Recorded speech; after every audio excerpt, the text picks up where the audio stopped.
Voy a volver a comenzar Salmo 19, la lectura de este salmo, introduciendo esta materia preciosa, panorama del Antiguo Testamento. La ley de Jehová es perfecta, que convierte el alma. El testimonio de Jehová es fiel, que hace sabio al sencillo. Los mandamientos de Jehová son rectos, que alegran el corazón. El precepto de Jehová es puro, que alumbra los ojos. El temor de Jehová es limpio, que permanece para siempre. Los juicios de Jehová son verdad, todos justos. Deseables son más que el oro, y más que mucho oro afinado. Dulces más que miel, y que la que destila del panal. Tu siervo es además amonestado con ellos. En guardarlos hay grande galardón. ¿Quién podrá entender sus propios errores? Líbrame de los que me son ocultos. Preserva también a tu siervo de las soberbias, que no se enseñoreen de mí. Entonces seré íntegro y estaré limpio de gran rebelión. Sean gratos los dichos de mi boca y la meditación de mi corazón delante de ti, oh Jehová, roca mía y redentor mío. Hermoso, ¿verdad? Realmente la palabra de Dios es extraordinaria. Y poder comenzar en esta noche con ustedes este proceso de estudiar acerca de ella, pues es realmente una bendición del Señor. Así que vamos a iniciar con la presentación. ¿Quiénes pudieron imprimir el material que les envié? ¿Alguien alcanzó? Silvita, Benítez y Majito. ¿Alguien más alcanzó a imprimir? ¿Quiénes pudieron descargarlo a las computadoras? ¿Sí tienen descargado? Bien, si podemos tenerlo a la mano en la computadora, fantástico. Vamos a irnos familiarizando un poco. Ya para la próxima clase, por ejemplo, yo voy a indicar para que durante la próxima semana ustedes lean, como les decía, más o menos unas 20 páginas, un capítulo, y puedan trabajar sobre las preguntas, lo que va a prepararnos y nos va a dar un mayor aprendizaje, ¿de acuerdo? Entonces, vamos a iniciar con nuestra presentación del PowerPoint de la materia. Y en el manual comenzamos en el libro que les mandé, si lo tienen a la mano en la página número 15 del libro digital del PDF, si lo tienen a la mano y lo pueden seguir, página 15.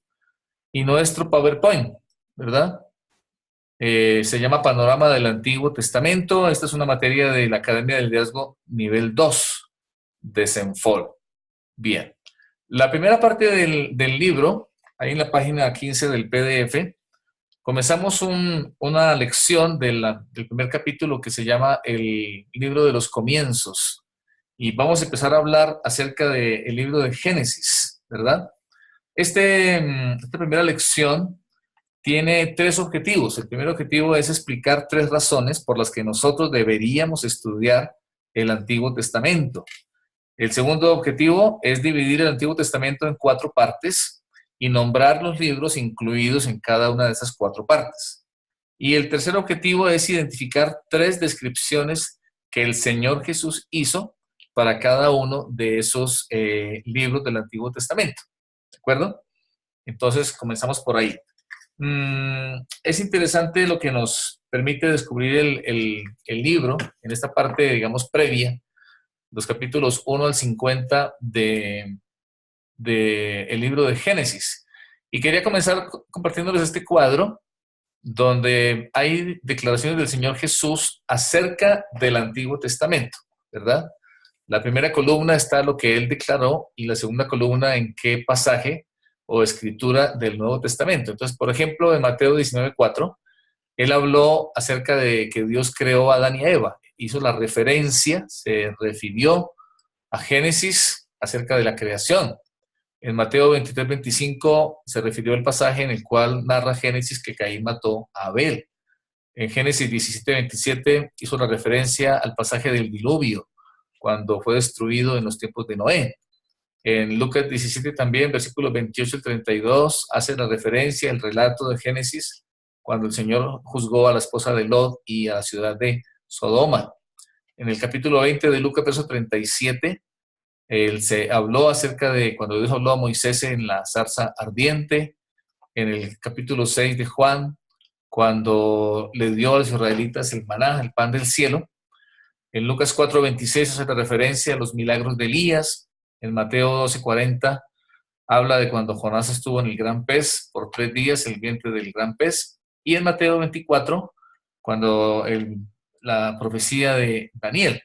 Es ese un poco cómo el Señor Jesús Con alguna frecuencia él se refirió a pasajes del Antiguo Testamento, los nombró, los mencionó en diferentes momentos, ¿verdad? Entonces, bueno, este primer capítulo vamos a desarrollar 3 lecciones. La primera lección se llama el Antiguo Testamento, como les ahora mencioné, 3 objetivos, que acá están de nuevo, los objetivos de la primera lección. La segunda lección se llama Los Comienzos, que abarca los capítulos 1 al 11 del libro de Génesis. Y ahí tendremos 2 objetivos que son, el primero, discutir por qué creemos que Moisés escribió el Pentateuco y 3 fuentes que pudo haber usado para la escritura del libro. Y el objetivo B de la segunda lección es resumir lo que Génesis dice sobre la creación, la caída, el diluvio, los hijos de Noé y la torre de Babel. Y la lección número 3 se llama Los primeros padres, que abarca los capítulos 12 al 50 del libro de Génesis. De esta manera vamos a desarrollar todo el libro de Génesis en este primer capítulo. El objetivo de la lección 3, primeros padres, es explicar 2 lecciones sobre cada personaje. Básicamente hablaremos de Abraham, Isaac, Jacob y José, como los 4 patriarcas de Israel en el Antiguo Testamento. Entonces comenzamos con la lección número 1. Repasamos los objetivos, explicar 3 razones por las que nosotros deberíamos estudiar el Antiguo Testamento. Saben que hay creyentes, hay personas que no les gusta mucho estudiar el Antiguo Testamento, tal vez se sienten más cómodos en las epístolas, o les gusta más tal vez el libro de los Hechos, o del Antiguo Testamento, pero únicamente, digamos, los Salmos o ciertos pasajes. El segundo objetivo es dividir el Antiguo Testamento, y más que dividirlo, digamos, descubrir que hay 4 partes principales del Antiguo Testamento. Y el objetivo C, identificar 3 descripciones que el Señor Jesús hace de cada parte del Antiguo Testamento. Una primera pregunta, un primer punto, estamos en la página 15 del PDF, es ¿qué es el Antiguo Testamento? Y de hecho esa también es la pregunta número 1 que aparece en el manual. ¿Qué podemos decir? En primer lugar, que el Antiguo Testamento pues son los primeros 39 libros de la Biblia. Esa es la primera parte. De hecho, abarca el 75% de nuestra Biblia es el Antiguo Testamento. La palabra testamento está basada en una palabra latina que se traduce del griego y del hebreo, que vamos a ver en un momento. ¿Un testamento qué es? Un testamento es un pacto, es un acuerdo o es una última voluntad.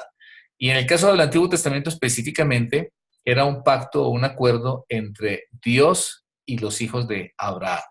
El Señor les dio leyes para guiar su vida, les prometió bendecirlos si guardaban sus leyes. Ahora, ¿qué significa la palabra pacto? Me gustaría escuchar un par de opiniones de manera espontánea. ¿Quiénes quieren participar? ¿Qué es para nosotros la palabra pacto? ¿Cómo la entendemos?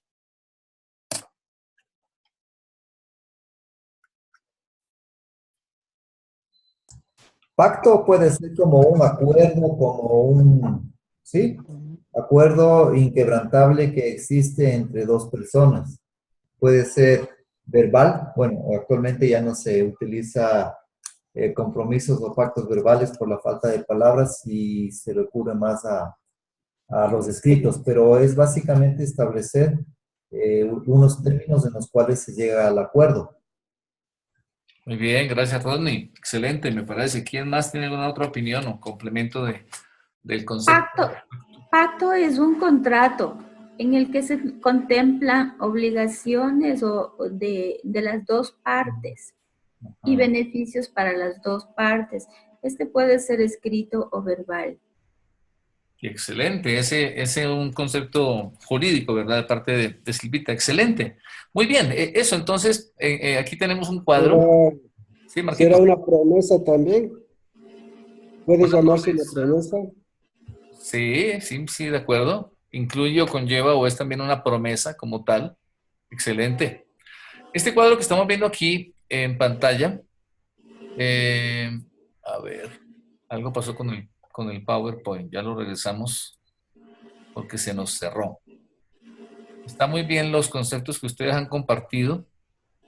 Y hay un cuadro, si ustedes tienen a la mano el material, también lo pueden ver en la página 15, donde nos muestra el concepto del hebreo, en el griego, latín y en español. Están los cuatro conceptos, que es pacto, o la palabra del hebreo, la palabra del griego, del latín y en el caso nuestro del español para el concepto de pacto.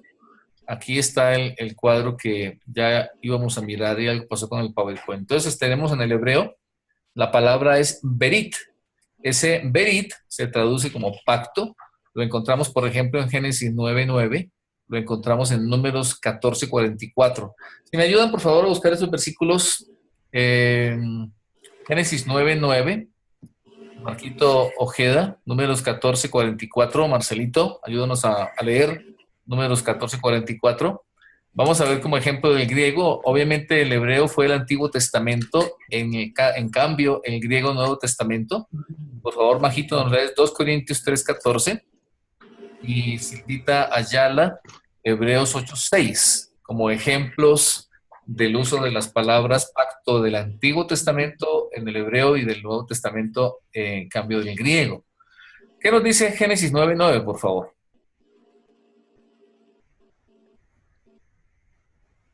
Recuerden abrir micrófonos para leer. Y aquí que yo establezco mi pacto con vosotros y con vuestros descendientes después de vosotros.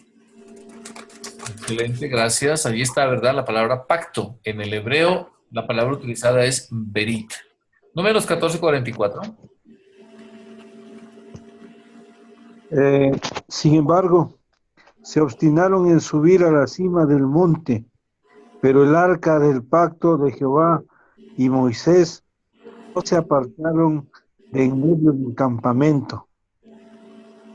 Excelente, ahí está la palabra pacto. Vean ustedes, atribuida al arca, de hecho es el nombre como tal, y esa misma es en el hebreo berit. Veamos en el Nuevo Testamento griego, un par de ejemplos. 2 Corintios 3:14, ¿qué nos dice, por favor? Pero el entendimiento de ellos se embotó, porque hasta el día de hoy, cuando leen el antiguo pacto, les queda el mismo velo no descubierto, el cual por Cristo es quitado. Eso, perfecto, gracias, Majito. Ahí la palabra es diateque, que es griego, y se traduce al español como pacto. Otro ejemplo, Hebreos 8:6.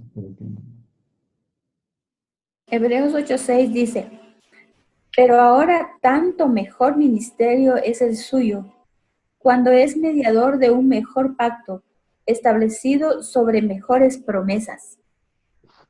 Bien, Silvita, gracias. Ahí está otra vez usada la palabra diateque del griego, ¿verdad? Y bueno, ya en el latín se utilizan palabras como testamentum, que significa pacto o testamento, y en el español, pues ya como ustedes mencionaban muy bien, es un pacto, es un acuerdo, es un contrato que se establece. Eso entonces un poquito en cuanto al uso de la palabra. Ahora, un segundo punto, está la pregunta, ¿cómo se relaciona el Antiguo Testamento con el Nuevo Testamento? Es una pregunta muy importante, a veces como que no conectamos, y como planteamos hace un momento, hay personas que tal vez tienen preferencia por el Nuevo Testamento, y cuando es totalmente, tiene la misma importancia, la misma relevancia. De hecho, vamos a mirar lo que dice Hebreos 9, del 11 al 28. Por favor, voy a pedir a Silvita Benítez que nos ayudes a leer. Hebreos 9, del 11 al 28. Ese pasaje está tanto en el PDF como también podemos mirar en nuestras Biblias. Digamos la lectura, por favor. Hebreos 9, del 11 al 28. La relación del Antiguo Testamento con el Nuevo Testamento están estrechamente e íntimamente ligados en todos los sentidos los dos testamentos. Silvita, por favor. Ricardo, perdón. Hebreos 9. Hebreos 8. Ahí dice. 11 al 12, pastor. 9. Hebreos 9. Hebreos 9, del 11 al 28. Dice, pero estando ya presente. Perdón, sí tienes razón. Es Hebreos 8. Es que también está como otra referencia a Hebreos 9, pero la que está en el material es Entonces, Hebreos 8. Del 6 al 13. Leo. Hebreos 8, pastor. Sí, Silvita, por favor. 8 del 6 al 13. No, del 6. Del 6 hasta el 13. Es que Pero ahora tanto mejor misterio es el suyo, cuando es mediador de un mejor pacto establecido sobre mejores promesas, porque si aquel primero hubiera sido sin defecto, ciertamente no se hubiera procurado lugar para el segundo. Porque, reprendiéndolos, dice: he aquí vienen días, dice el Señor, en que estableceré con la casa de Israel y la casa de Judá un nuevo pacto, no como el pacto que hice con sus padres, el día que los tomé de la mano para sacarlos de la tierra de Egipto, porque ellos no permanecieron en mi pacto, y yo me desentendí de ellos, dice el Señor. Por lo cual, este es el pacto que haré con la casa de Israel después de aquellos días, dice el Señor. Pondré mis leyes en la mente de ellos, y sobre sus corazones las escribiré, y seré a ellos por Dios, y ellos me serán a mí por pueblo. Y ninguno enseñará a su prójimo, ni ninguno a su hermano, diciendo: conoce al Señor, porque todos me conocerán, desde el menor hasta el mayor de ellos, porque seré propicio a sus injusticias, y nunca más me acordaré de sus pecados y de sus iniquidades. Al decir nuevo pacto, ha dado por viejo al primero, y lo que se da por viejo y se envejece está próximo a desaparecer. Muy bien, gracias Silvita. Bueno, entonces vemos que en lo que leímos ahí se establece un contraste de los dos testamentos, el Antiguo y el Nuevo Testamento, ¿verdad? Comparto de nuevo la presentación y podemos ver básicamente estos tres puntos. El primero, que el Antiguo Testamento es un contraste con el Nuevo Testamento en muchos aspectos, sobre todo porque en el Nuevo Testamento encontramos el cumplimiento de todo lo que estaba establecido en el Antiguo como sombra y figura. En segundo lugar, que bajo el Antiguo Testamento la gente llegaba a Dios mediante la sangre y muerte de animales sacrificados, como él estableció un sistema sacrificial. Mientras que bajo el Nuevo Testamento o pacto venimos a Dios mediante la sangre y la muerte de Cristo. Y acá, sobre todo en este sentido, hay un contraste entre el Antiguo y el Nuevo Testamento. Entonces empezamos a ver un poquito de eso, ¿ya? Ahora la pregunta que se plantea es: ¿quién escribió el Antiguo Testamento y cuándo? Sabemos que no fue un solo autor, ¿verdad? Sino que, como dice aquí, los 39 libros del Antiguo Testamento fueron escritos por lo menos 30 diferentes autores. En segundo lugar, en cuanto al tiempo, fue un periodo de más de 1000 años, aproximadamente del año 1400 hasta el año 400 antes de Cristo, fue el tiempo, el periodo en el cual fue escrito el Antiguo Testamento. Y algo muy importante, por favor, si me ayudan a buscar, Lina, ¿nos ayudas a leer, por favor, 2 de Timoteo 3:16 y el 17? Los 39 libros del Antiguo Testamento son inspirados por Dios. Una cosa es que hablemos de los autores humanos, que son precisamente los canales, las personas que el Señor eligió para a través de ellos que se escribiera cada libro, pero quien inspiró, quien guió y reveló fue el Espíritu Santo. 2 Timoteo 3, 16, 17, si nos ayudas, Lina. 2 de Timoteo 3, 16 y 17 dice: toda la escritura es inspirada por Dios y útil para enseñar, para redarguir, para corregir, para instruir en justicia, a fin de que el hombre de Dios sea perfecto, enteramente preparado para toda buena obra. Excelente, gracias. Me encanta, es un pasaje de mis favoritos y siempre una y otra vez aprendemos de él acerca de la escritura. La importancia, en primer lugar, de tener la convicción, tener la claridad de que toda la escritura, toda ella, de pasta a pasta, de Génesis a Apocalipsis, fue inspirada por el Espíritu Santo. Si bien algo interesante cuando iremos mirando los libros, en cada uno de ellos el Señor permitió y de hecho utilizó las características de cada autor. Por ejemplo, la diferente personalidad de Pablo con la de, por ejemplo, Juan, o con la de Lucas, o Moisés, y la diferencia tan impresionante de épocas y de tiempos. Y todo eso quedó plasmado, las características de ellos, pero aún así no se perdió el tema de la inspiración. Y lo más importante, mi gente, es que dice aquí en Timoteo que eso Él lo hizo, Él inspiró y nos ha hecho llegar su palabra para que nosotros como hombres de Dios seamos perfectos, dice ahí, enteramente preparados para toda buena obra. La Escritura dice que Él nos creó para buenas obras y aquí dice en Timoteo que ella, la palabra, es la que nos prepara para toda buena obra. La oración, y yo les pido que se unan a mí, la oración sea nuestra oración, es que esta materia realmente la use el Espíritu Santo para transformarnos, como cada materia y cada principio que aprendemos de su palabra, que tengamos la mente muy abierta y que nos dejemos impactar por el Espíritu Santo. Por ejemplo, como oramos al comienzo, que la materia por el Espíritu Santo nos haga amarla más a la Escritura, que nos enamoremos de la palabra, que nos ayude a entenderla mejor y practicarla. Y aquí algo importante, ¿por qué me gusta la expresión panorama? Aunque podemos usar el término de introducción al Antiguo Testamento, porque el panorama es en el sentido de que lo que haremos es justamente eso, un vistazo desde arriba. Seguramente a todos nos ha pasado que estamos en un monte y vemos una ciudad o un valle. Cuando venimos allá por la autopista y vemos el Valle de los Chillos, se ve el panorama del valle, o cuando se ve desde un avión o desde un satélite de la Tierra. Tener una vista panorámica es muy importante. Tal vez hemos oído, todos hemos escuchado, yo he compartido un par de veces esa historia, esa ilustración de los ciegos que querían saber cómo es un elefante y a uno de ellos, bueno, de hecho los llevaron, ¿no? La mejor manera es que toquen, como son ciegos, pues que toquen un elefante y los llevaron, eran 5 ciegos donde estaba un elefante y al uno lo pusieron junto a la pata del elefante, él tocó la pata y dijo, un elefante es como el tronco de un árbol. Al otro lo hicieron que se coja de la cola y él dijo, un elefante es como una cuerda. El otro se cogió de la trompa y dijo, un elefante es como una especie de manguera.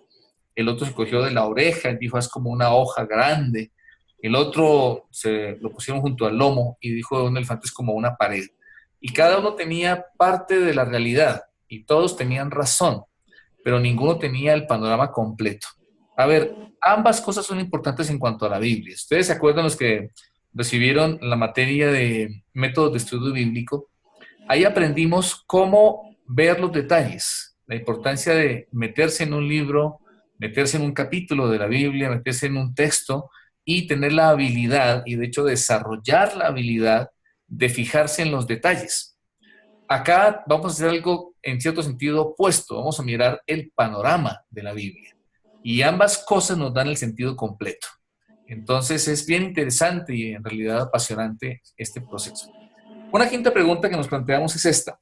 ¿Por qué debemos estudiar el Antiguo Testamento? Y vamos a ver 3 respuestas. La primera, porque es parte de nuestra Biblia. De hecho, cubre, dice, el 75% de la Biblia completa.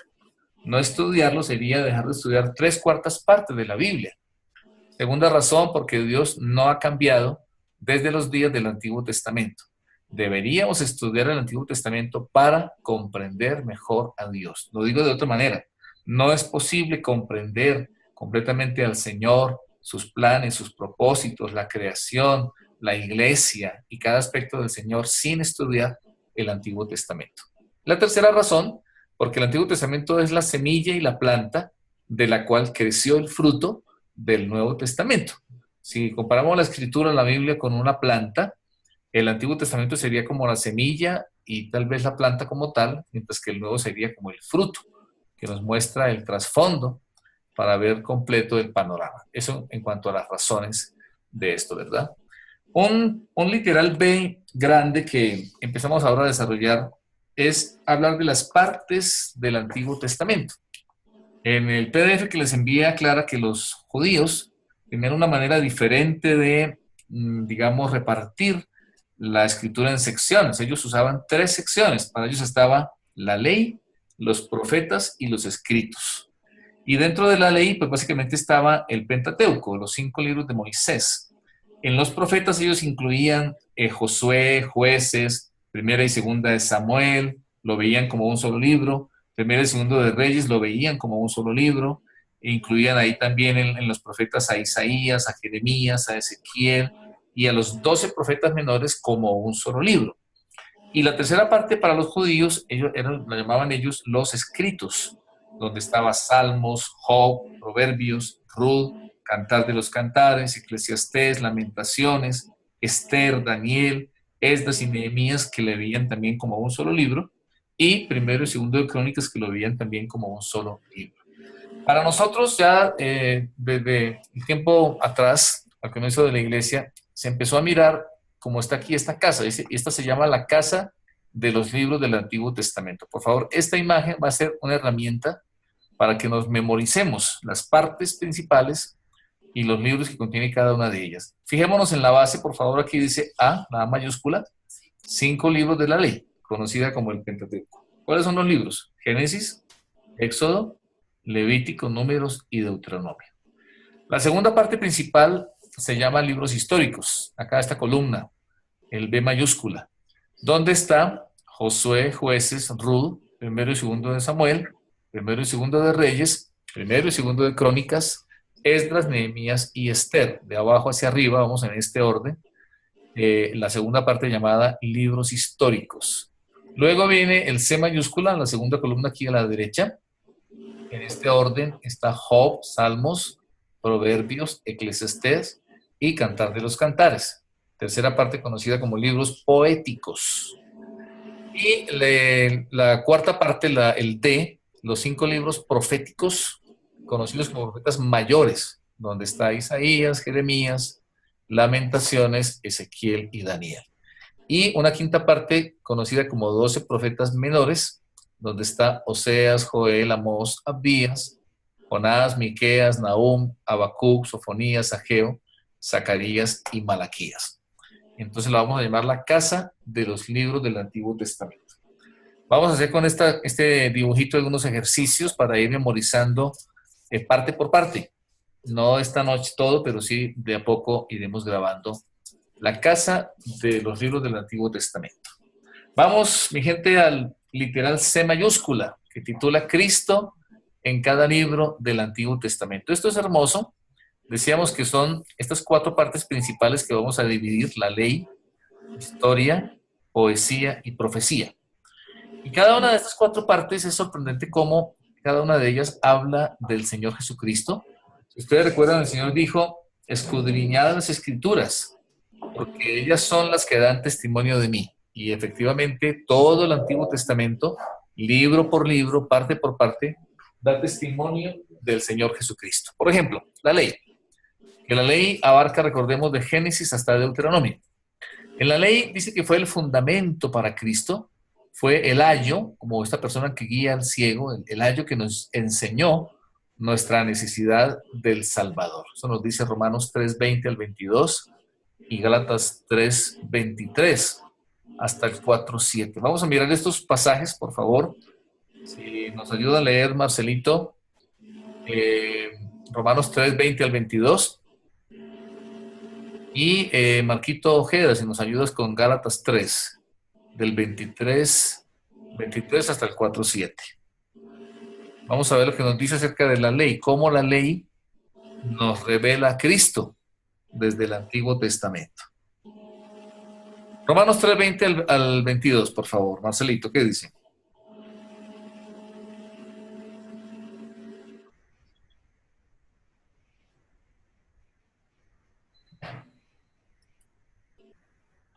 Si tienes apagado tu audio, si abres micrófono y nos lees, por favor. Perdón, vamos de nuevo. Sigue. Ya que por las obras de la ley, ningún ser humano será justificado delante de él, porque por medio de la ley es el conocimiento del pecado.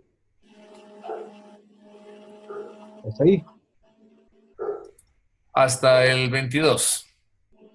Sí, pero ahora, aparte de la ley, se ha manifestado la justicia de Dios, testificada por la ley y por los profetas.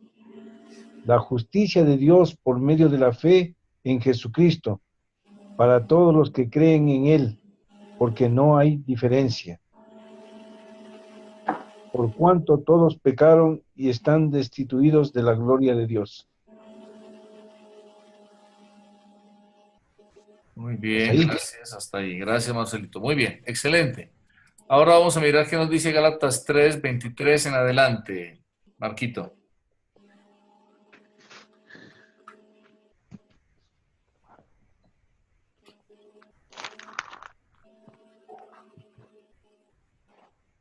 Marquito Ojeda. ¿Tienes cerrado tu micrófono?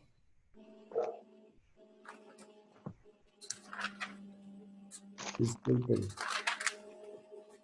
23. Pero antes que viniese la fe, estábamos confinados bajo la ley, encerrados para aquella fe que iba a ser revelada. De manera que la ley ha sido nuestro ayo, para que llevarnos a Cristo, a fin de que fuésemos justificados por la fe. Pero venida la fe, ya no estamos bajo ayo, pues todos sois hijos de Dios por la fe en Cristo Jesús. 27. Porque todos los que habéis sido bautizados en Cristo, de Cristo estáis revestidos. Ya no hay judío ni griego, no hay esclavo ni libre, no hay varón ni mujer, porque todos vosotros sois uno en Cristo Jesús. Y si vosotros sois de Cristo, ciertamente linaje de Abraham sois, y herederos según la promesa. Palabra de Dios.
¿Qué pasó?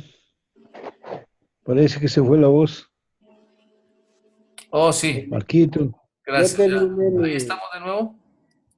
Ya. Sí, estamos ¿Me bien. escucharon para repetir? Gracias. Repito. Los libros, la ley terminamos. Seguimos con los históricos que son de Josué hasta Esther y cuentan la preparación para Cristo, cuentan cómo Dios preparó un camino para la llegada del Mesías. Él vino de la línea de David, rey de Israel. Nehemías escribe casi al final del Antiguo Testamento. En ese tiempo vemos a los judíos reconstruyendo el templo y la nación. Cuando el Antiguo Testamento terminó, estaban renovando su pacto con Dios y esperando a su Mesías. La siguiente parte del Antiguo Testamento, que es los libros poéticos, que van desde Job hasta Cantar de los Cantares, incluyendo Salmos, incluyendo Proverbios, Eclesiastés, expresan nuestro deseo por Cristo. Él es el que pondrá fin al sufrimiento como el que tuvo Job, y tenemos todos los seres humanos, pasamos aflicciones y dificultades. Él es el creador, libertador y juez que los salmistas adoraron. Él es el pastor verdadero, nuestra sabiduría y amante de nuestra alma. Él es la razón por la que podemos tener comunión con Dios. De todo esto nos habla los libros poéticos.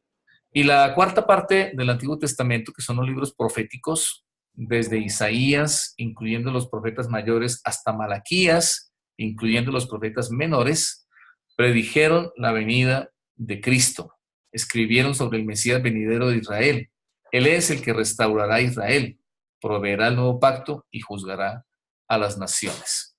Ahora vamos a ver esto mismo, pero incluyendo todos los libros. Cada una de estas secciones, como ya las acabamos de ver, pero ahora vamos a ver cómo en cada uno de los libros se describe al Señor Jesucristo en diferentes aspectos de su obra redentora o de su carácter. Por ejemplo, la primera etapa, primera parte principal, que se llama los libros de la ley o el Pentateuco, encontramos Génesis, Éxodo, Levítico, Números y Deuteronomio.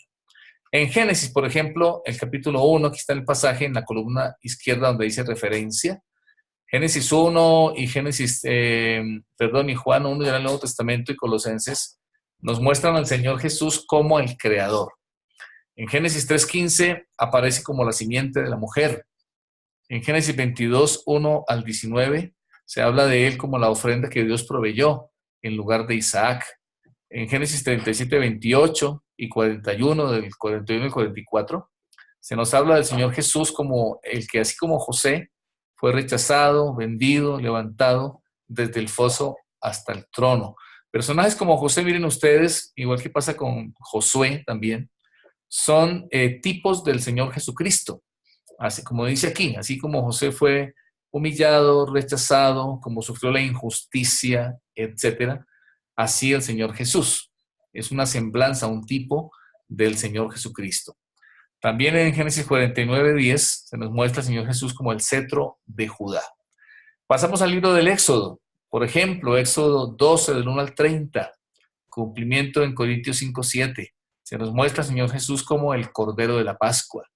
En el libro de Levítico, capítulo 1, versículos 2 al 17, y en el capítulo 16, se nos revela a Cristo como el sacrificio por el pecado, nuestro sumo sacerdote. En el libro de Números, en el capítulo 20:11, se nos revela al Mesías como la roca que dio agua. En el capítulo 21, versos 6 al 9, como la serpiente levantada en el desierto. En el capítulo 24:17, como la estrella de Jacob. Esto en el libro de Números. En el libro de Deuteronomio, capítulo 18, versículo 15, se nos muestra al Señor Jesús como el profeta futuro, así como Moisés. Esto entonces, familia, en el primer bloque, que se llama los libros de la ley, o el Pentateuco. En la siguiente parte, que son los libros históricos, también encontramos, si tienes... Pastor, Sí, dime. una pregunta. En esa parte que dice la serpiente levantada en el desierto, ¿a qué se refiere? Bueno, en número 21, este pasaje nos relata cuando hubo una plaga en Israel y si ustedes se acuerdan, dice que el Señor le guió a Moisés a que haga una serpiente de bronce y cuando la gente que era picada mordida por las serpientes, veía a la serpiente, se sanaba. Esa serpiente levantada representa al Señor Jesucristo cuando fue levantado en la cruz. Cuando miramos a Él, recibimos sanidad.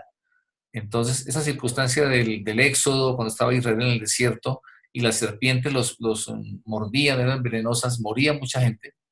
Esa serpiente levantada que trajo salvación representa al Señor Jesús levantado en la cruz, trayendo salvación para todo aquel que mira hacia Él. ¿De acuerdo? ¿Sí te queda Ya, claro? gracias, pastor. Con gusto. Qué hermoso. Ajá, es una imagen bien preciosa. Y así mismo cada detalle del Antiguo Testamento, cuando miramos el tabernáculo, cuando miramos los sacerdotes, etcétera. Todo está de una manera muy precisa. Aquí, por ejemplo, sigamos con los libros históricos. El libro de Josué, en el capítulo 5, del 13 al 15, nos habla del príncipe del ejército del Señor.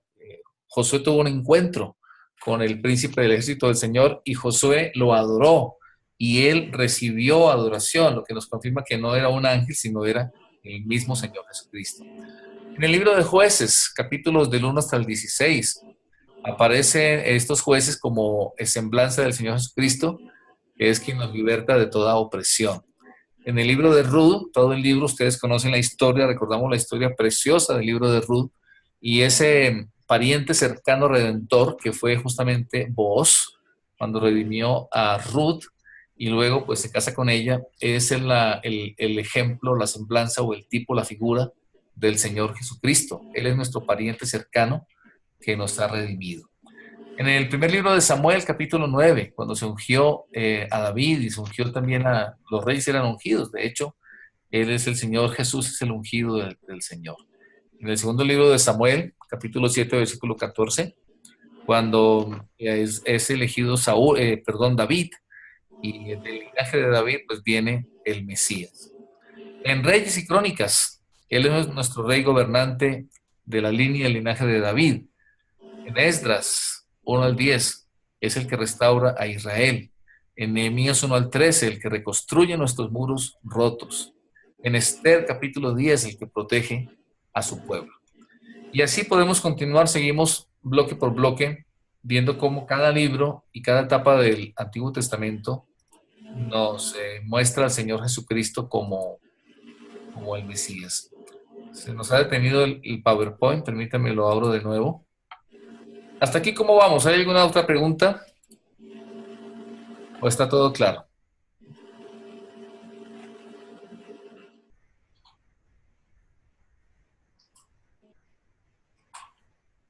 Abro de nuevo la presentación, no sé por qué motivo se está cerrando a veces, pero ya regresamos a la presentación.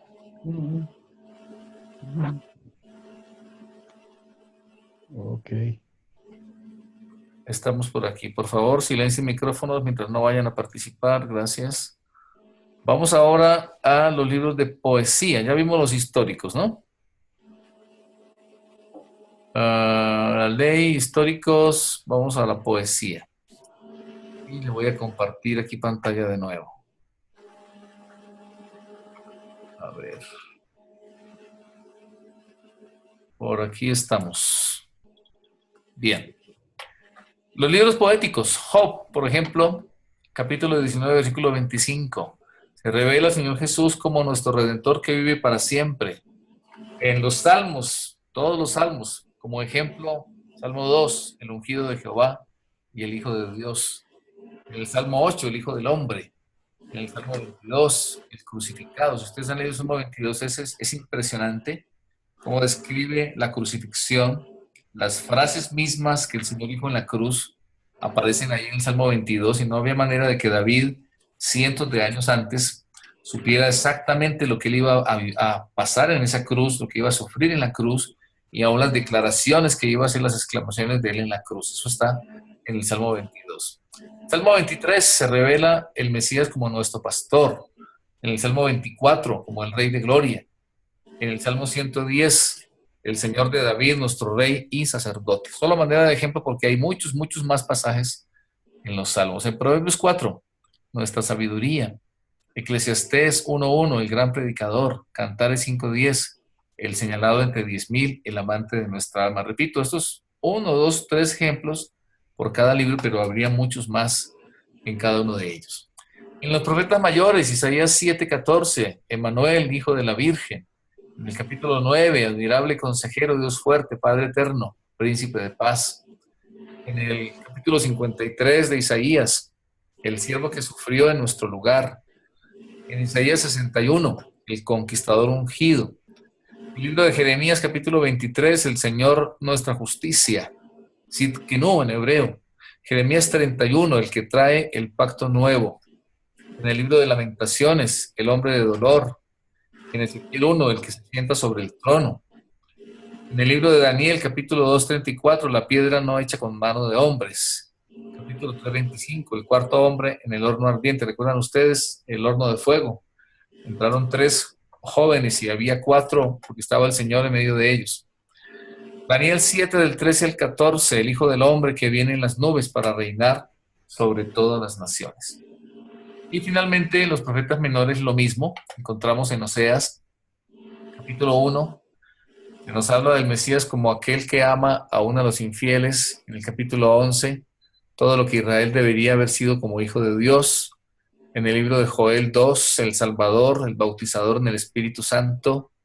En el libro de Amós 9:12, el que restaura el tabernáculo de David y salva a todos los que lo buscan. En Abdías 17, el libertador en el monte de Sión.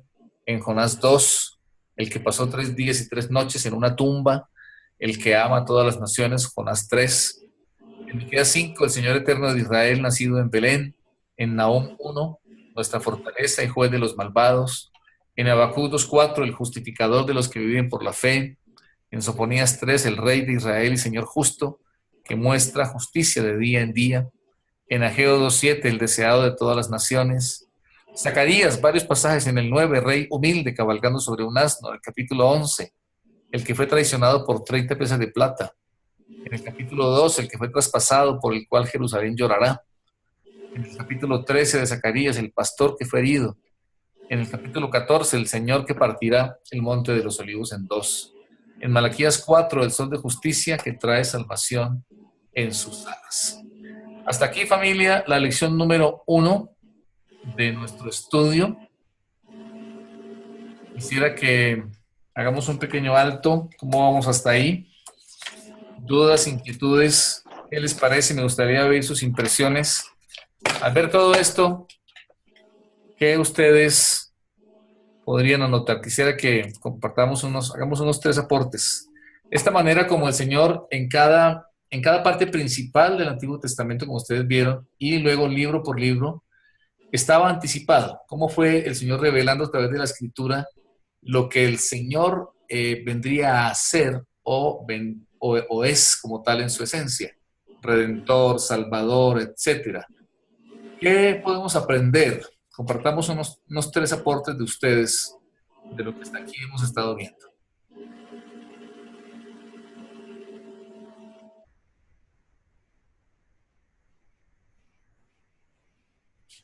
¿Qué nos enseña?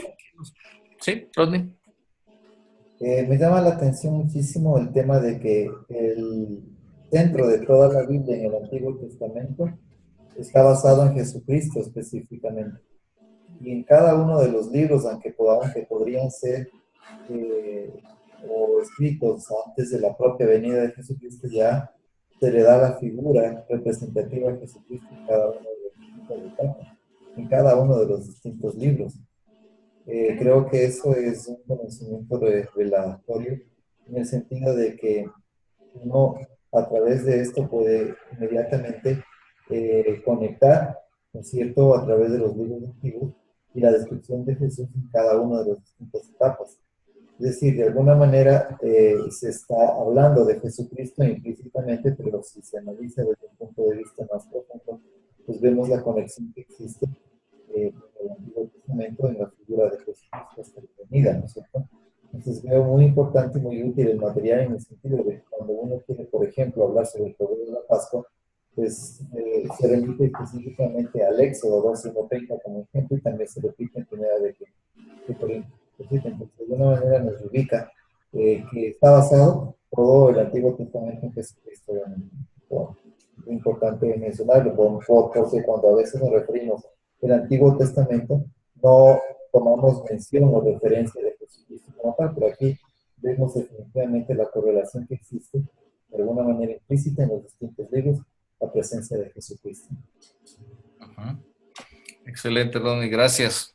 Lucilita, ¿qué te llamó la atención de esta parte? ¿Cómo el Señor Jesús es revelado a través de los libros y de las secciones del Antiguo Testamento?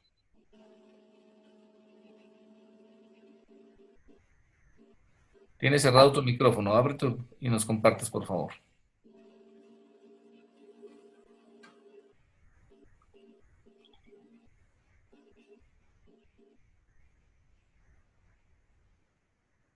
A ver, escuchemos el comentario de Lucilita. ¿Qué te llamó la atención? Aquí te abro tu micrófono.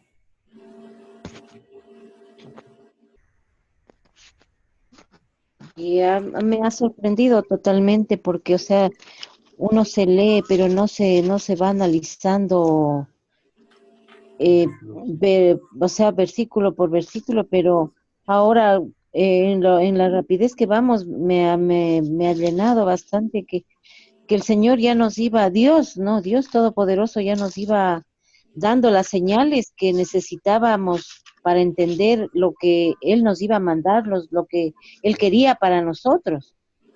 Eso es lo que me estoy bastante sorprendida de cómo el Señor ya nos hablaba desde que nos creó, ¿no? Desde la creación. Gracias. Hermoso, gracias, Lucilita. Es cierto que nos impacta. Sí, por favor, Marcelito, claro. Yo quiero indicar que, indicar que ya en el Antiguo Testamento se menciona la fuerza del Espíritu Santo, estuvo presente siempre inspirando a estos grandes hombres, a los profetas que escribieron este gran libro del Antiguo Testamento. Entonces ahí vemos la fuerza del Espíritu Santo que menciona ya a este gran hombre Jesucristo como nuestro Salvador, como nuestro Redentor. Y es importante el estudio así ya a profundidad para podernos ir enlazando todo lo que Dios hizo, o sea, las tres personas distintas, el Espíritu Santo, el Hijo y el Padre. Gracias por tu Es aporte. todo. Muy importante. Así es, es sorprendente. Vamos a avanzar a la segunda lección del capítulo 1. En el material, el PDF, es la página 21. Y comparto de nuevo entonces el PowerPoint para que avancemos a la segunda parte. La metodología va a cambiar totalmente de las clases a partir de la próxima semana, cuando ya ustedes tengan la oportunidad de hacer la lectura y responder las preguntas, porque el propósito es que definitivamente tengamos más participación de ustedes, sea más interactivo. Entonces, eso ya trabajaremos desde la próxima semana. A ver, compartimos aquí entonces. Bien. La lección 2, como les dije hace un ratito al comienzo, titula justo así, los comienzos. Y vamos a mirar aquí el panorama de los capítulos 1 al 11 de Génesis. Recuerden el concepto que les decía de la importancia de tener un panorama de todo. Ocurre inclusive en el deporte, cuando se tiene una perspectiva general de un juego. Ocurre en una compañía, en una empresa, cuando se puede tener la imagen, el panorama de los procesos. Ayúdenme silenciando los micrófonos, por favor. Tenemos ruidos al fondo. Bueno, estamos grabando. Mientras no participen, silencien sus micrófonos, gracias. Pero les decía, siempre poder ver el panorama es importante, todas las cosas. Y ya de ahí luego, obviamente, ir a los detalles. Ahí podemos tener una mayor comprensión. Los dos objetivos de esta lección son el objetivo A, discutir por qué creemos que Moisés escribió el Pentateuco y tres fuentes que pudo haber usado para escribir el libro. El objetivo B, resumir lo que Génesis dice sobre la creación, la caída del hombre en el pecado, el diluvio, los hijos de Noé y la torre de Babel. ¿De acuerdo? Eso es lo que vamos a ver en esta segunda lección. Si siguen, por favor, en el PDF, ahí está en la página, repito, 21 de nuestro libro. La primera parte que vemos aquí se llama el autor del Pentateuco. Vamos a ver por qué es que creemos que fue Moisés quien escribió estos 5 libros del Antiguo Testamento. ¿Cuál es la razón para que pensemos que fue Moisés? A ver, ubicamos de nuevo aquí la lección número 2. Bien. Entonces, el autor del Pentateuco. Los primeros 5 libros de la Biblia se conocen como la ley o el Pentateuco. En el griego, ¿por qué se llama así? Porque en griego penta significa 5 y en la expresión teus significa rollo o libro. Así que Pentateuco significa 5 libros. Y pues incluye Génesis, Éxodo, Levítico, Números y Deuteronomio. Por favor, silenciemos micrófonos. A ver. Rita, tienes abierto tu micrófono. Recuerden silenciar micrófonos porque nos quedan los ruidos al fondo de la grabación. Gracias. Aquí estamos. La Biblia dice que Moisés es el autor del Pentateuco. Vamos a ver un par de ejemplos. Les ruego que al momento de leer los pasajes abran los micrófonos y luego los vuelvan a silenciar. A ver, si Yolita nos ayudas a leer Primero de Reyes 2:3. María José, si nos ayudas a leer 1 Corintios 9:9. Veamos ese par de ejemplos. Acá hay bastantes pasajes más en la presentación, en el PowerPoint, así como en el material también están, de bastantes referencias donde dice que Moisés escribió el Pentateuco. Si abre el micrófono, Yolita, 1 de Reyes 2:3, ¿qué nos dice?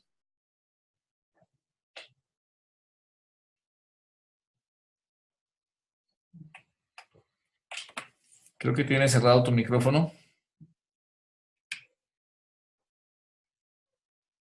Dice, guarda los preceptos de Jehová tu Dios, andando en sus caminos y observando sus estatutos y mandamientos, sus decretos y sus testimonios, de la manera que está escrito en la ley de Moisés, para que prosperes en todo lo que hagas y en todo aquello que emprendas.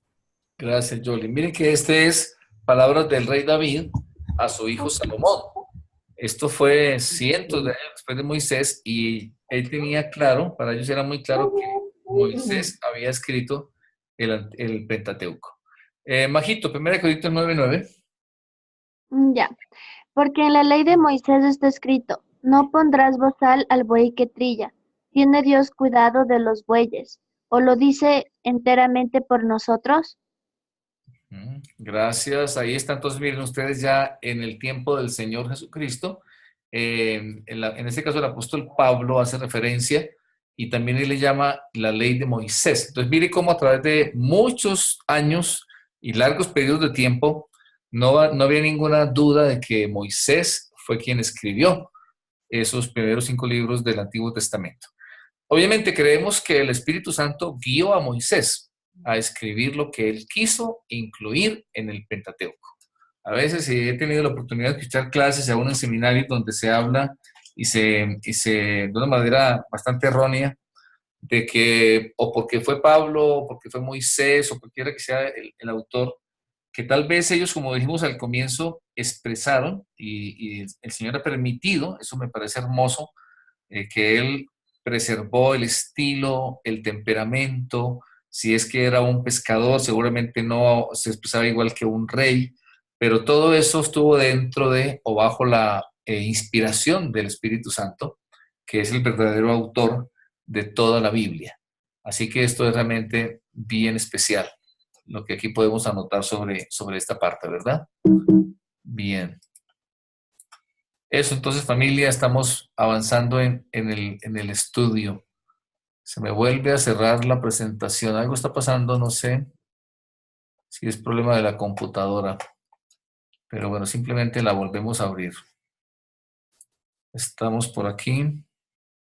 Ya les comparto. Vamos ahora a mirar el bosquejo de Génesis 1 al 11. Si ustedes se fijan en su material, lo tienen en la página 21. Hay un cuadro que pueden observar donde dice el bosquejo de Génesis 1 hasta el 11. Esto me gusta mucho de este libro que nos da esta clase de herramientas que son muy útiles. Aquí, por ejemplo, se los proyecto. Entonces, acá podemos ver que estos capítulos de Génesis 1 hasta el 11 están bosquejados en 4 partes principales.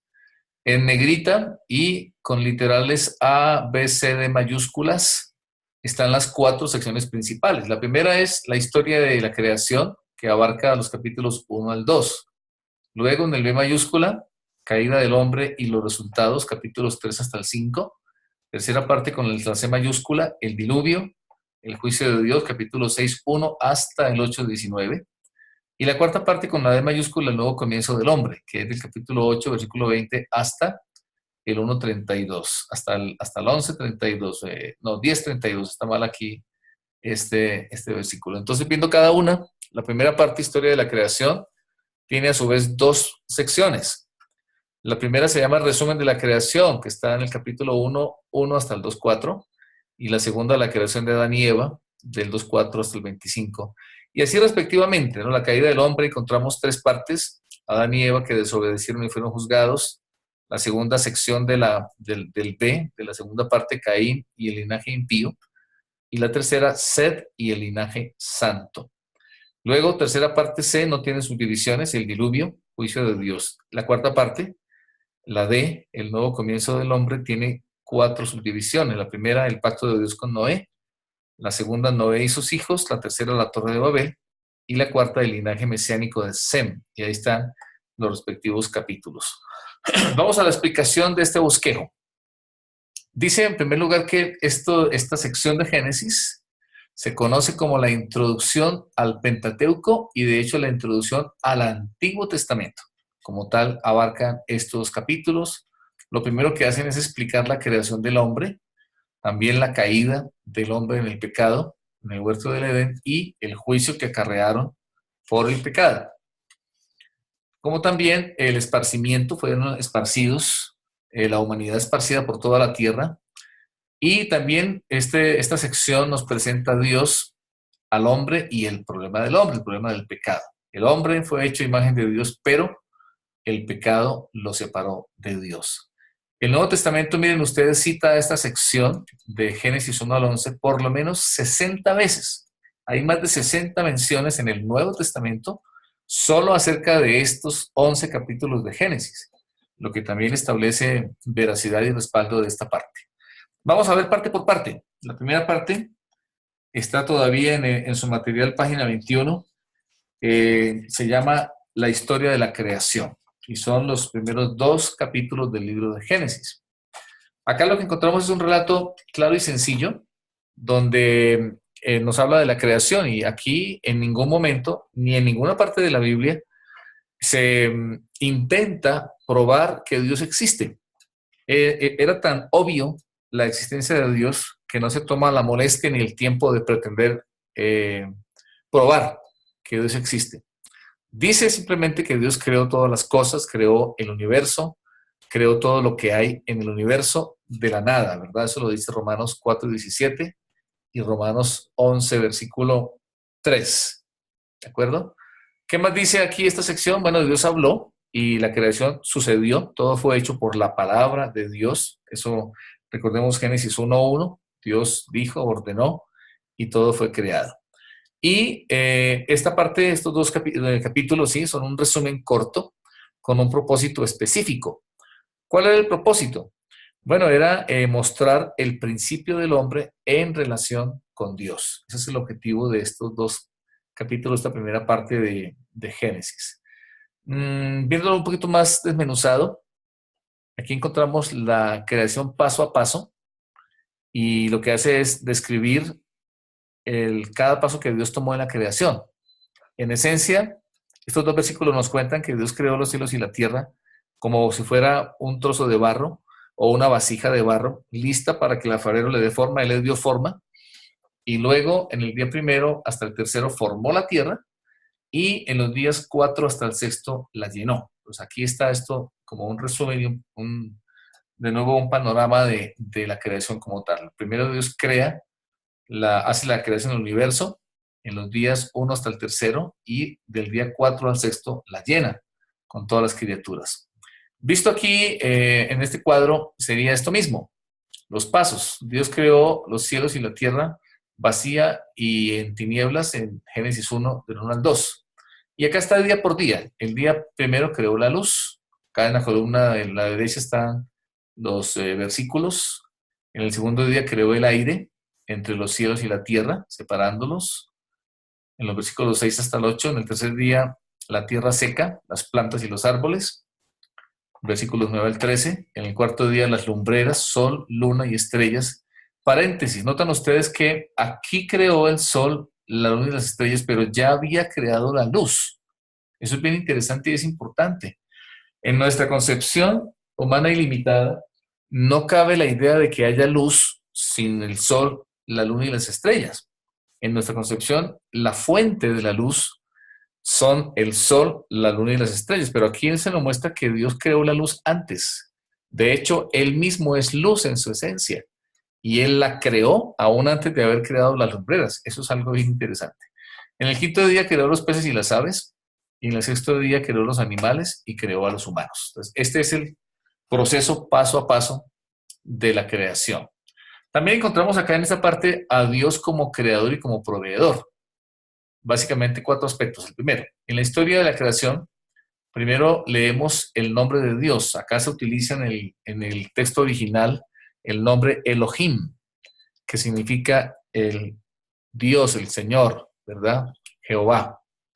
En el capítulo 2, verso 4, se comenzó a usar el gran nombre de Jehová Dios, que es Yahweh Elohim, que significa eso, Jehová Dios.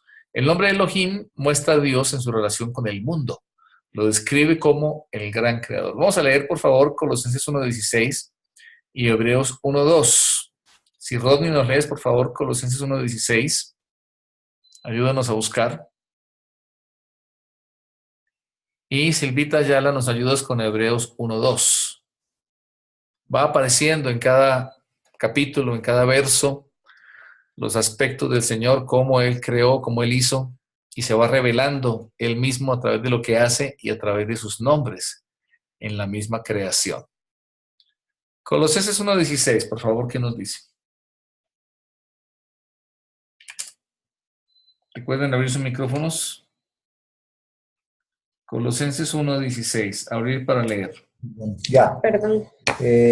Porque en Él fueron creadas todas las cosas, las que hay en los cielos y las que hay en la tierra, visibles e invisibles, sean tronos, sean dominios, sean principados, sean potestades, todo fue creado por medio de Él y para Él.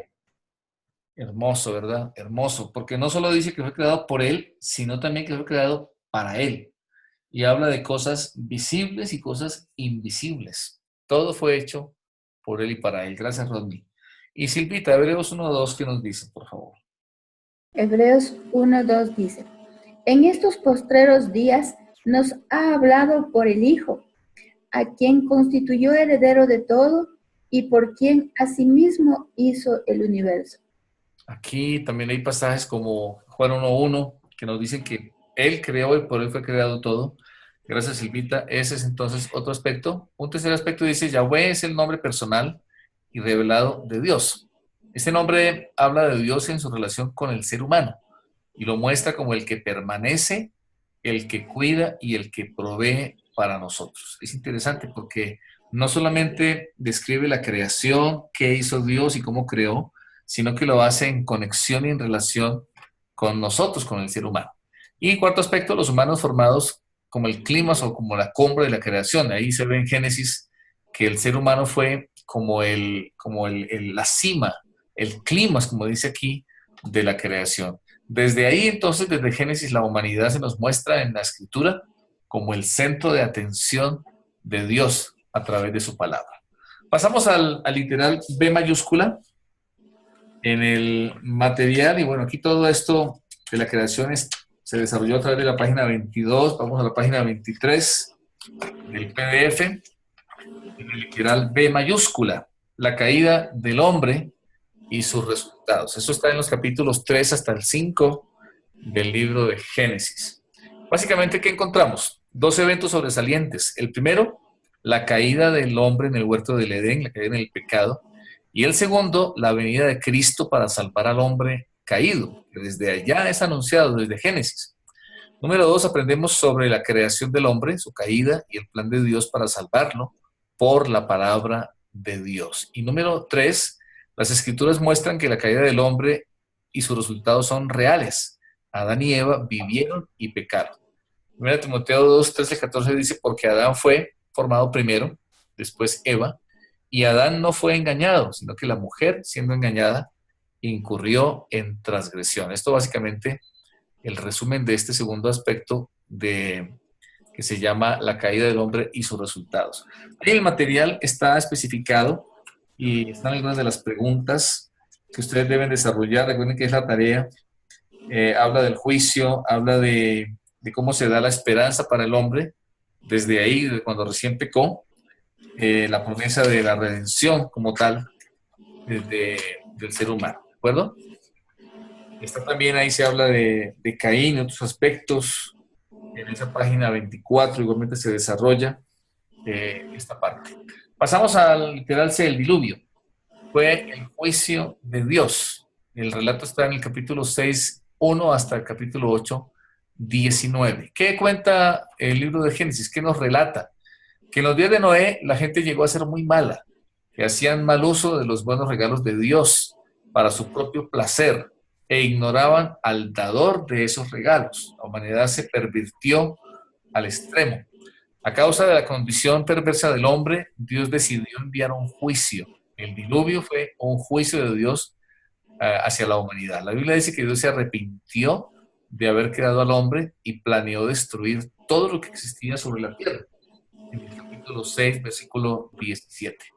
Algo interesante que también lo observamos en la sección anterior, con la caída del hombre y el juicio al ser expulsado del Edén, es que la misericordia vino antes del juicio. En el caso del Edén, el hombre fue echado del huerto del Edén. y vino el juicio, pero antes de eso, en el capítulo 3, verso 15, vino la promesa de la redención, cuando Dios le dijo al hombre que él iba a restaurarlo a través de la simiente de la mujer. En este caso, aquí, en el caso del diluvio, por más de 120 años, Dios advirtió a la gente que iban a ser destruidos. Y estuvo ahí Noé construyendo el arca con su familia durante 120 años, no fueron meses, no fueron 3, 4, 5 años, fueron 120 años. Fue ese anuncio, esa proclamación, como hoy por hoy, que es anunciado el Evangelio, anunciada la buena noticia, de una forma, de otra manera, y la gente tiene multitud de oportunidades para creer y ser salva. Realmente Dios mandó a Noé para construir el arca y que se tratara el juicio en contra de la creación. Hagamos ahora un pequeño ejercicio. Aquí tenemos la casa de los libros del Antiguo Testamento, ¿recuerdan ustedes? Vamos a acordarnos y a completar la base.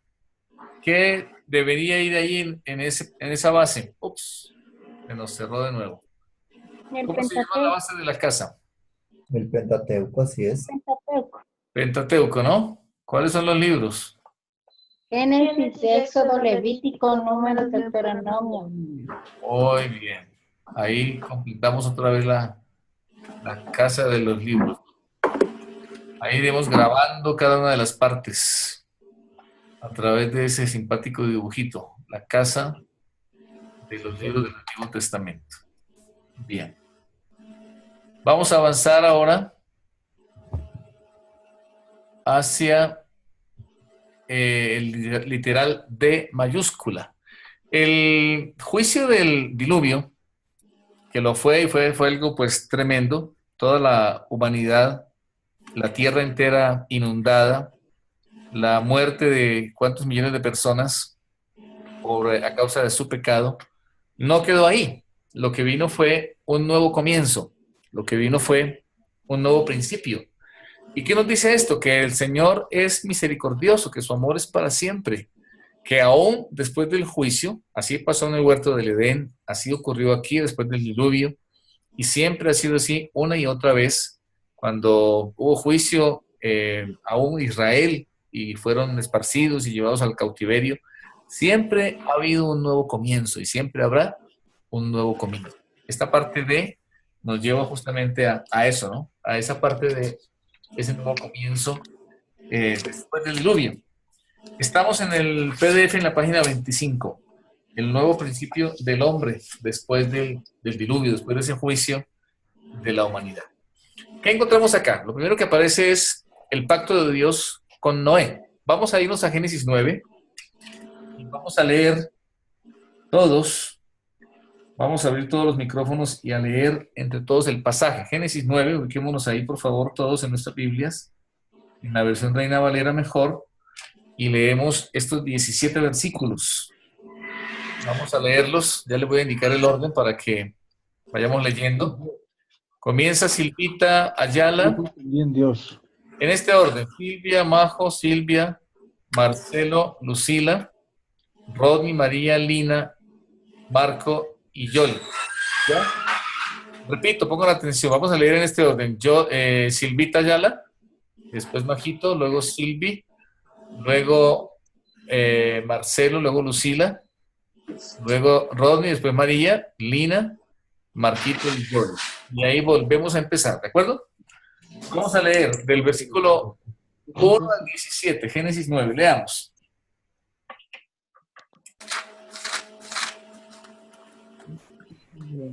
Abramos todos los micrófonos y vamos leyendo, por favor. Silvita Ayala, tú comienzas. Génesis, ¿cuánto? 1. 9, capítulo 9, versículo 1. 9:1. Pacto de Dios con Noé dice: bendijo Dios a Noé y a sus hijos, y les dijo: fructificad y multiplicaos, y llenad la tierra. Y el temor y el miedo de vosotros estarán sobre todo animal de la tierra y sobre toda ave de los cielos, en todo lo que se mueve sobre la tierra, y en todos los peces del mar, en vuestra mano son entregados. Todo lo que se mueve y vive os será para mantenimiento, así como las legumbres y plantas verdes, os lo he dado todo. Marcelito. 4. Sí, todo lo que se mueve y vive. No, el 4 le toca. ¿Aló? El 4, por favor. Todo lo que se mueve y vive. El 4. Allá. Pero carne con su vida. Ese es el cuarto. Sí. El 4. El 4 estoy leyendo. De 9:4. Pero carne con su vida, que es su sangre, no comeréis. El 5. 9:5. Porque ciertamente demandaré de la sangre de vuestras vidas, de mano de todo animal, la demandaré, y de mano del hombre, de mano de varón, su hermano demandaré, la vida del hombre. El que derramare sangre de hombre, por el hombre, su sangre será derramada, porque a imagen de Dios es hecho el hombre. Mas vosotros fructificad y multiplicaos, procread abundantemente en la tierra y multiplicaos en ella. Y habló Dios a Noé y a sus hijos con él, diciendo: He aquí que yo establezco mi pacto con vosotros y con vuestros descendientes después de vosotros. Y con todo ser viviente que está con vosotros, aves, animales y toda bestia de la tierra que está con vosotros, desde todos los que salieron del arca hasta todo animal de la tierra. Estableceré mi pacto con vosotros y no exterminaré más la vida. Y no exterminaré más la vida. Más toda carne con agua del diluvio, y habrá más diluvio para destruir la tierra. El 12, Silvita. Y dijo Dios, esta es la señal del pacto que yo establezco entre mí y vosotros y todo ser viviente que está con vosotros por siglos perpetuos. Mi arco he puesto en las nubes, el cual será por señal del pacto entre mí y la tierra. Y sucederá que cuando haga venir nubes sobre la tierra, se dejará ver entonces mi arco en las nubes. Y me acordaré del pacto mío que hay entre mí y vosotros y todo ser viviente de toda carne. Y no habrá más diluvio de aguas para destruir toda carne. Estará el arco en las nubes, y lo veré, y me acordaré del pacto perpetuo entre Dios y todo ser viviente, con toda carne que hay sobre la tierra. Dijo, pues, Dios a Noé: esta es la señal del pacto que he establecido entre mí y toda carne que está sobre la tierra. Excelente. Gracias a todos. Bueno, ¿qué les parece? Hermoso, ¿verdad? El relato, como les decía hace un momento, acá se relata ese nuevo comienzo. Tremendo, terrible. Aún cuando miramos la escritura y vemos el tiempo del fin, cuando vendrá la gran tribulación, cuando vendrá el juicio final y todo lo demás, también sabemos que habrá un nuevo comienzo. Es el amor de Dios, es la gracia del Señor, es una de las grandes lecciones que siempre encontramos en la escritura, ¿verdad? Nuestro Dios es bueno, es amoroso, su amor es eterno, su misericordia es nueva cada mañana, así que podemos confiar en Él y gozarnos en su gran bondad, ¿verdad? Vamos a avanzar un poco más también siguiendo sobre el estudio. Esta parte de ese nuevo comienzo, ¿qué más dice? Habla del arco iris, ¿verdad? Era la señal del pacto entre Dios y el hombre, como una promesa de que la raza humana nunca más sería destruida por un diluvio. Noé y sus hijos recibieron esta promesa con gozo. Entonces Dios les ordenó tener hijos y poblar la tierra. Así como al comienzo. Cam, uno de los hijos de Noé, le faltó al respeto a su padre cuando éste se embriagó. Así que Noé maldijo a Canaán, hijo de Cam. Noé dijo que los descendientes de Canaán serían siervos de siervos, y así ocurrió. Por favor, cerremos los micrófonos de nuevo. ¿Qué pasó luego? La humanidad fue dispersada. Ellos llegaron, aquí quedó en el monte Ararat el arca, y se esparcieron.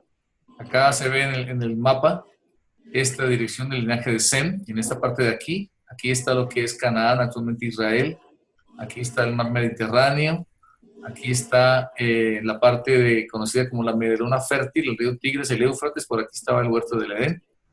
El linaje de Cam vino hacia acá, hacia África, y el linaje de Jafet hacia acá, hacia Occidente. Esa fue la manera como se esparció la tierra. Otro evento importante en esta sección es el evento de la Torre de Babel, en el capítulo 11 de Génesis. Recordemos lo que ocurrió. La raza humana era un solo grupo con un mismo idioma. La gente permaneció por mucho tiempo en la llanura de Sinar, así se llama, ¿no? Desobedeciendo el mandato de Dios. Él les había ordenado que se esparcieran por toda la tierra y no lo habían hecho. De hecho, más bien se enorgullecieron de sus capacidades y habilidades y decidieron construir una torre. Y dice Génesis 11:4 que el objetivo de Dios era hacerse un nombre, querían llegar hasta el cielo. Hubo un principio de exaltación, de arrogancia y desobediencia a Dios en este tema de la Torre de Babel. ¿Qué hizo Dios? Confundió su lengua, de modo que ellos no pudieron trabajar juntos. Y les tocó esparcirse así como Dios les había mandado desde un comienzo. En medio de todo esto hay un linaje mesiánico, el linaje de Sem, del cual viene el Mesías. La palabra semitas viene justamente del nombre Sem, se origina allí.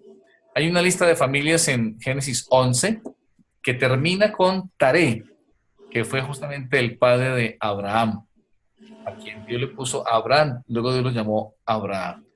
Él llegó a ser Abraham el padre de Israel, ¿verdad? La nación que llevaba la esperanza de la bendición para toda la humanidad. Siempre se mantuvo ese linaje, esa simiente, siempre permaneció la esperanza a través de un linaje, ¿verdad?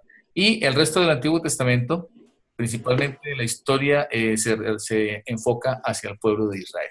Vamos a ver brevemente la lección número 3, que habla acerca de los primeros padres. Vamos a dejar iniciada esta lección, y les voy a dejar una tareita sobre esto. Acá lo que vamos a es saber a Abraham, Isaac, Jacob y José. Vamos a avanzar hasta la parte de Abraham, y ustedes van a trabajar esta semana sobre Isaac, Jacob y José, y un poco más allá. Este panorama es importante, este cuadro, este diagrama es importante, que nos muestra la historia resumida desde el primer Adán hasta el último Adán. Está en su material en la página 26. Encontramos a Adán, no hay una fecha de creación, no hay cómo precisarla. La torre de Noé, el diluvio. Y encontramos luego a Abraham, 2000 a.C., Moisés, 1500 a.C., Saúl, más o menos 1000 a.C., Daniel, 500 a.C., y el Señor Jesucristo en el 30 después de Cristo. Algo interesante es que hay una distancia de 400 años aquí de dispersión. Esto es un error, dispersión. 400 años de esclavitud, 400 años de los jueces, 400 de reyes y 400 de silencio. Tal vez la razón no sabemos por qué siempre el lapso de 400 años específicamente. Definamos acá el contexto histórico de esta época de los patriarcas. Los primeros padres de Israel son llamados los patriarcas. Es la expresión, ¿no? Básicamente es la unión de dos raíces, la una que significa patria y la otra regir o gobernar. De manera que un patriarca era un gobernante de una familia o de una tribu, como lo fue Abraham, como lo fue Isaac. Los primeros padres de Israel vivieron en la región del Golfo Pérsico aproximadamente 2000 años antes de Cristo. El primero de ellos fue Abraham, que vino desde Ur de los Caldeos hacia la tierra de Canaán que Dios le prometió darle, ¿verdad? Acá estamos hablando de los capítulos 12 al 50 del libro de Génesis, exactamente distribuidos así. Los capítulos 12 al 23 nos hablan sobre Abraham. Los capítulos 24 al 25 sobre Isaac. Todo está en Génesis, ¿no? Capítulos 25 al 35 nos habla de Jacob. Y los capítulos 37 al 50 nos hablan acerca de José. Este es el resumen, el bosquejo del libro. La primera parte, que es la que vamos a ver esta noche para terminar en este último tiempo de la clase, nos habla acerca de Abraham. El trasfondo: Abraham es una de las personas más importantes de la historia. tanto el judaísmo como el islam lo respetan como el primer patriarca. Y obviamente nosotros los cristianos lo recordamos como un hombre de fe y como el padre de todos los fieles. Así que tanto para el cristianismo como judaísmo e islamismo, las tres grandes religiones monoteístas, Abraham es el personaje más importante. Abraham nació en una familia que no adoraba a Dios. Eso nos dice la palabra de Dios. El padre de Abraham, llamado Taré, adoraba al dios Luna y de hecho fabricaban ídolos. Pero él fue llamado por Dios, respondió a ese llamado, dejó a su padre, viajó 643 kilómetros a Canaán, al lugar al que Dios lo guió. Acá está en este mapa, acá se encontraba Ur, en esta parte, donde se unían el río Tigres y Éufrates, y viajó en esta dirección hasta Harán, ahí estuvo un tiempo, y luego bajó hacia Canaán, donde se estableció. Un tiempo viajó a Egipto, regresó. Básicamente en esta región fueron siempre los viajes de Abraham y los lugares donde él permaneció. Eventos importantes, acá está este cuadro. No vamos a entrar a detallarlo. Ustedes lo tienen en su material. Todo esto está en las páginas 27, 28. Este cuadro está en la página 28. Y están los eventos detallados y los pasajes correspondientes, desde el llamado hasta la muerte de Abraham, los eventos principales. Ahí ustedes los pueden detallar en todo el libro de Génesis. Hablemos de la fe de Abraham. Tal vez lo más importante de este hombre que es nuestro gran ejemplo a imitar es la parte de la fe. Es conocido como el padre de la fe. Abraham mostró fe en las promesas de Dios, ¿verdad? Recordemos que él estaba en un entorno de gente idólatra. La gente de Canaán adoraba a muchos dioses, como también su procedencia, su familia, los ancestros, pues fueron idólatras. Pero él decidió obedecer al único Dios. Algo importante que vemos siempre en la vida de Abraham es que donde quiera que él llegaba, lo primero que él hacía, la costumbre, el hábito de Abraham era edificar un altar a Dios, lo que representa que él, lo primero que hacía era buscar a Dios. Él tenía una relación con Dios, él era un hombre que buscaba a Dios. Eso era un testimonio público de que él adoraba al Altísimo, al Dios vivo, al Señor que provee. Dice en Génesis 24:3, el Dios de los cielos y el Dios de la tierra. Abraham adoraba a Dios cuando nadie más lo hacía. A veces es fácil que lo hagamos, que lo adoremos cuando todo el mundo lo hace, o en un entorno donde la mayoría de gente lo adora. Pero en cambio Abraham lo adoró cuando nadie más lo hacía. ¿Qué le prometió Dios a Abraham? ¿En qué consistió el pacto de Dios con Abraham? Estas fueron las promesas. Le dijo, haré de ti una gran nación. La segunda, te bendeciré. La tercera, engrandeceré tu nombre. La cuarta, serás bendición para otros. La quinta, bendeciré a los que te bendijeren y maldeciré a los que te maldijeren. Y la sexta, serán benditas en ti todas las familias de la tierra. Estas fueron las promesas de Dios para Abraham. Ahí básicamente vamos a dejar hasta aquí. Luego seguimos con Isaac y con Jacob y luego con José. Antes de dar las últimas indicaciones, vamos a tomar un tiempo para preguntas o si hay algún aporte que quieren hacer, sería un buen momento. Hasta aquí. ¿Cómo estamos? Doctor, yo tengo una pregunta. ¿Por qué hay preguntas que tienen un martillo y otras que tienen un clavo? Ok, es importante la pregunta. En el libro, los autores utilizan el martillo para preguntas de contenido y el clavo para preguntas de aplicación. Esa es la diferencia que hay. Entonces, cuando ustedes vean el martillito, es una pregunta de contenido. Y siempre ustedes van a encontrar que al frente de la pregunta está, acá les muestro ahorita les voy a mostrar otra vez el material. Frente a la pregunta, el párrafo que está enfrente, ahí está la respuesta a la pregunta indicada. Entonces, es eso, ¿no? A veces también van a encontrar una velita. En alguna parte por ahí hay una velita. Esa velita es una ilustración o un ejemplo, algo que ilustra. En esta parte inicial por ahí había una. Es otro de los símbolos que también se utiliza en este material, en la diagramación. ¿Preguntas o aportes? ¿Alguien más tiene alguna pregunta? Por ejemplo, en la página 24 encuentran ustedes como un candelabrito, una velita. Y es porque hay una historia, un relato bonito. Es este relato, se lo voy a leer, dice, Enoc caminaba con Dios. Un predicador dijo que Enoc y Dios disfrutaban caminando juntos cada día. Un día estaban caminando lejos de la casa de Enoc y la noche se acercaba.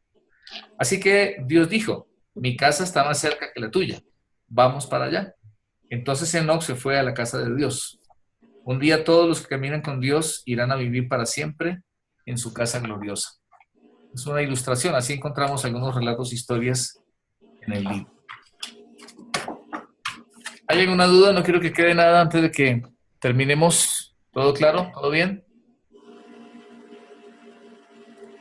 Ricardo, nada más precisando que Enoc, en esta escritura lo que establece es que fue arrebatado en cuerpo, ¿no es cierto? Así es. Cuerpo. Él no experimentó muerte, sino que fue a la presencia de Dios y lo llevó literalmente. Es correcto. Sí, Rodney, gracias, así es. Bueno, hijos de Dios, la tarea para esta semana, ustedes deben terminar de leer primer capítulo.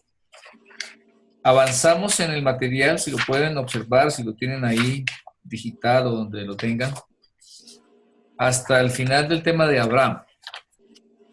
Ustedes deben continuar el resto del capítulo. Exactamente desde la página 30, si se fijan ahí está B mayúscula, comienza el relato de Isaac, página 30. Terminan de leer y deben responder las preguntas. El resto de este capítulo, hasta la página 33. En la página 34 hay un resumen del capítulo. Entonces terminar. Y deben leer esta semana el capítulo 2. El capítulo 2 comienza en la página 36 y termina en la página 55. Ustedes deben leer, son, como les decía, unas 20 páginas que deben leer. Es un promedio de 4 páginas diarias leyendo de lunes a viernes, o si leen cada día serán unas 3 páginas al día, no es mucho.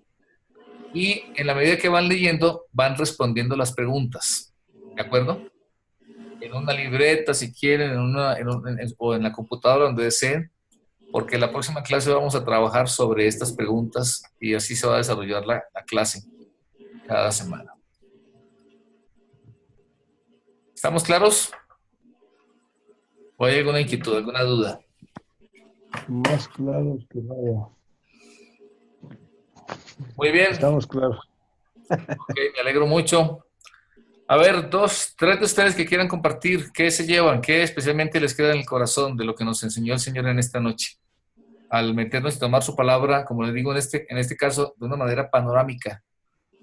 Al contrario de la vez pasada que nos fuimos a los detalles, cómo coger en cada versículo de cada capítulo y extraer la enseñanza. Aquí estamos viendo, y por eso vamos un poco, se ve como medio rápido, es una pasada, es una mirada desde arriba, ¿verdad?